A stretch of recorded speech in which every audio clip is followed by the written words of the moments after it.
One of the questions behavioral sciences are still working on: why do we dream? What do they mean? And how can we use them? Well, we're going to have a dream party tonight. And our guest is Mimi Pettibone. Yeah, it sounds just like a Harry Potter movie, doesn't it? Pettigrew, we've got Pettibone. Mimi is also known as the Dream Detective. So what we're going to do tonight for our audience is we're going to have a dream party.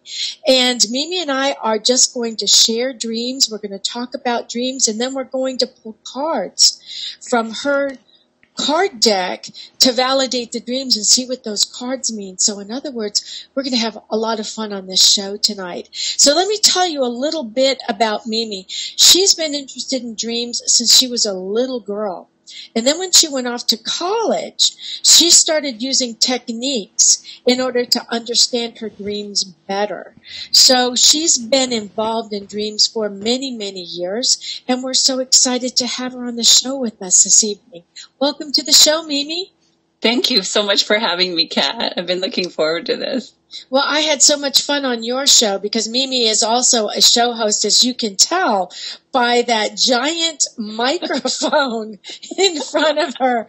And we had a lot of fun on her show, so I just had to invite her onto our show in order to share some of her expertise as the dream detective with some of the dreams we're going to be talking about. And one of the dreams I'm going to be using is actually out of the book that Dr. Larry Burke and I wrote, because it's an amazing dream. So tell us, Mimi, how did you first get into dreams as a child? Were you an avid dreamer?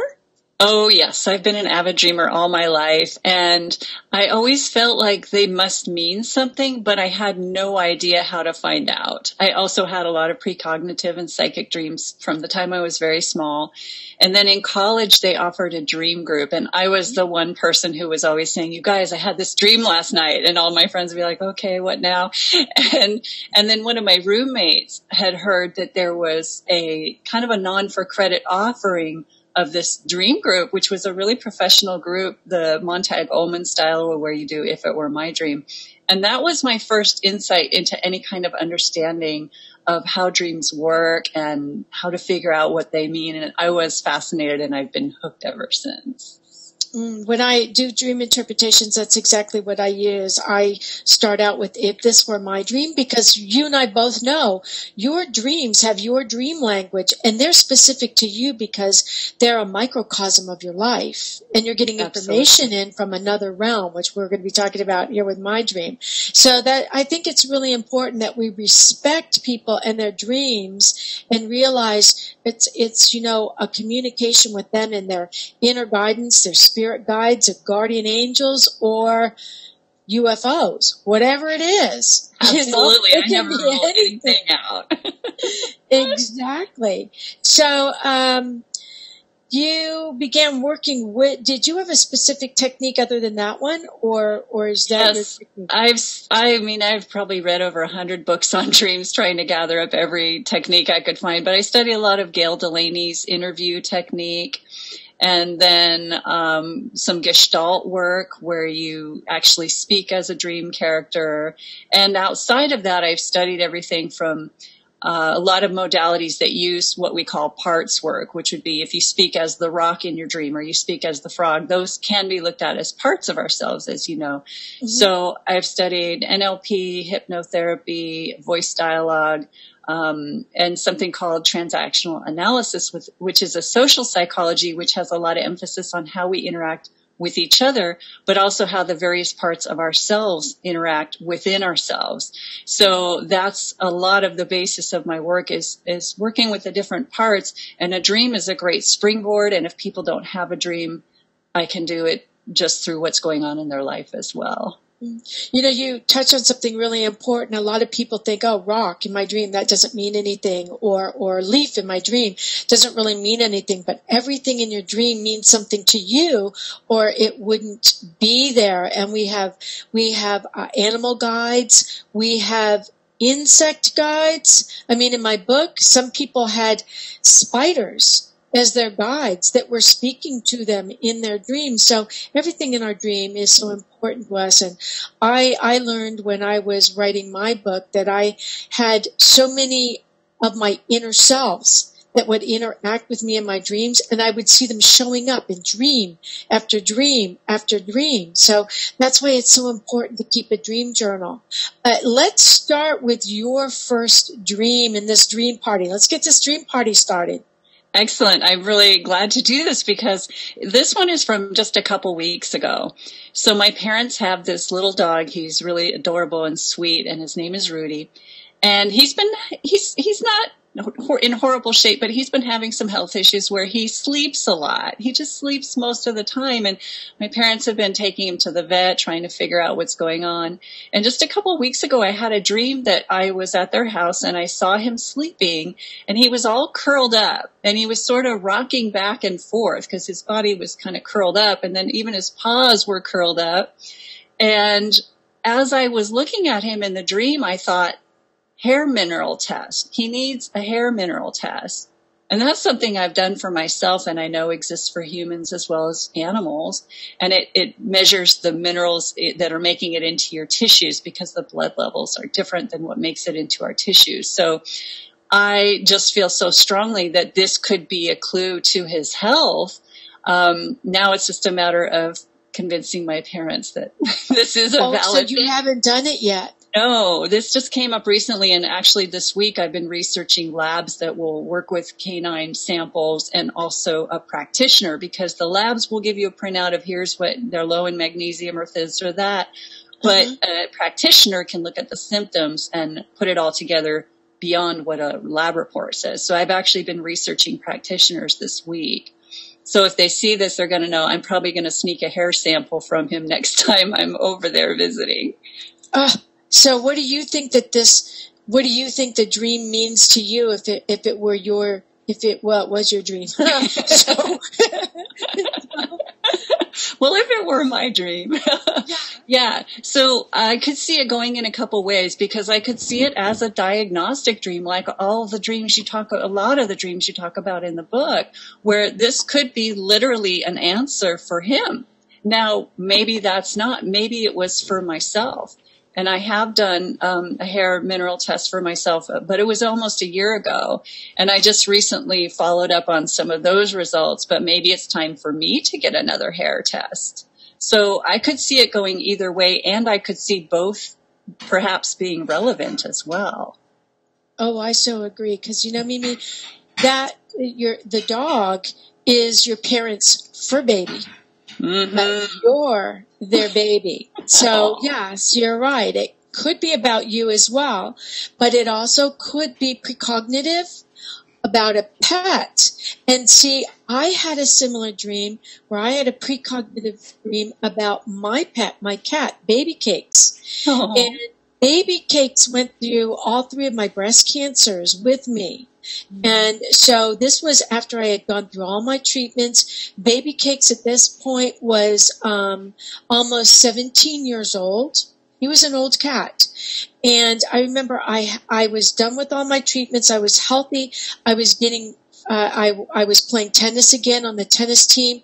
And during the night I had this dream where my monks, and my audience knows that I have dreams with monks, and when they show up in the dream you listen. Mm-hmm. And my monks walked up to me in the dream, and they handed me Baby Cakes. And they said, carry Baby Cakes around with you tonight, because this is going to be the last night you're going to have him with you on the earth plane. And I said, what? And so I picked Baby Cakes up, I held him, and I carried him throughout my dream all night long.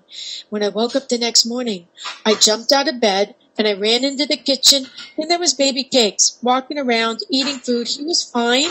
My other cats were fine. I went and played tennis. And when I came home, Peter said, Baby collapsed on the floor. We need to take him to the vet. and we had to have him put to sleep that day because his whole body system had just shut down. Oh. So at first, when I woke up and saw he was doing well and he was eating and he seemed happy, I thought it was just a dream. Then when I came home, the monks were right. It was the last day I got to spend with him on the earth plane, and they were warning me because they've seen me throw temper tantrums. So they were like, we better warn her, that we need to take baby cakes. So, you could be getting the same thing. I think if this were my dream, I would think maybe it were the same thing with your little, dog. Yeah. Yeah. I think it's worth at least exploring with any of these types of dreams, because if we don't explore them, we can regret it later. But at least if we explore it, if we find out, that wasn't the answer, then we can try the next thing. But I think that's good. Worth checking out. Yeah. Yeah, definitely. I want to know about that because, Dr. Larry Burke and I are doing our next book together, and you're going to meet him on my show not next Tuesday, but the following Tuesday at 6 p.m. Pacific time, which is 9 Eastern Standard. You're coming on next. Yes. And we're going to be talking about his dream research he's doing now, but I want to put a chapter in the book about dreamers dreaming about their pets. Oh, true. Yes, I think that would be wonderful. About your pets. Yeah. So I'd really like for you to research this dream, and let's see if we can put that in the book, and then we can put it in with my baby cakes dream. Yes. I had another. Oh, sorry. Go ahead. That's okay. I wanted to say, can we pull a card? Sure. One of your cards on these cat or pet dreams? Yes. While I'm shuffling, I'll tell you just quickly another one that years ago, a friend of mine, her cat was really sick, and she kept telling me how it was throwing up. And no matter what she fed it, it was down to eating meat and rice. And so one night, without trying, I had a dream of my childhood cat. And that I was at my parents' house, and the cat was in the yard, and it was eating meat. And so it was eating what? Meat. MEAT. Meat, like a steak. Oh, meats. Oh, I'm sorry. Okay, I thought you said neats, like neat what? Okay. No, it was eating meat. And so when I wrote the dream down in the morning, I titled the dream Cat Eats Meat. And I couldn't help but thinking of my friend with her sick cat. And I kept thinking, she needs to give her cat meat. And I didn't know why. And this was many years ago, and I wasn't really so public about this stuff back then. I had always been working with dreams, but I kind of went on the down low for a while. Anyway, then a week later, she tells me, oh, I finally figured out what's wrong with my cat. He was allergic to rice. And so now I'm only feeding him meat, and he's fine. Oh, gosh, we should put that dream in there too. Yeah. So, oh my gosh, that's amazing. So what card did you pull? Okay. Believe in your dreams. Oh, no. What a perfect card to end the show on. That is amazing. Believe in your dreams. Hold the card up a little higher so that the whole audience can see it. It's beautiful. Bring it up a little bit. And how can we find your cards? The cards are on my Etsy shop, and you can find a link to that through my website, thedreamdetective.com, where my podcast is as well, where I have my interview with Kat, as well as some other shows. Great. And so if you're looking for Mimi's cards, you can go to Mimi Pettibone, Pettibona, aka Bone. Bone. What did I say? A. Oh, Bone. Pettibone, a.k.a. The Dream Detective. So, one more time, give us your website. My website is thedreamdetective.com. And on the menu, you'll see a podcast page, and you'll see a tab that says Oracle, and that'll lead you to the page for my Oracle cards that links to my Etsy shop. And my podcast, that page on the website also has links to Spotify, Stitcher, Apple, all of the big apps that play podcasts as well. Wonderful. So if you have a story or a dream story that you would like to pitch, to Mimi to get onto her podcast, make sure you contact her. So Mimi, thank you so much for being on the show with us tonight. And for everybody, Mimi is going to be back with me 2 Tuesdays from now. And that is on March the 19th. Tuesday, March the 19th at 6:25. Mimi's coming on, and we're going to do more dreams. I didn't get to this dream because this show is so fast and furious. So tune in on the 19th, and we'll do our second dreams then. Thanks so much for being here, Mimi. Thank you so much for having me, Kat. You're welcome. And thank you to our producer, Rachel. Thanks a million, Rachel. Good night, everyone.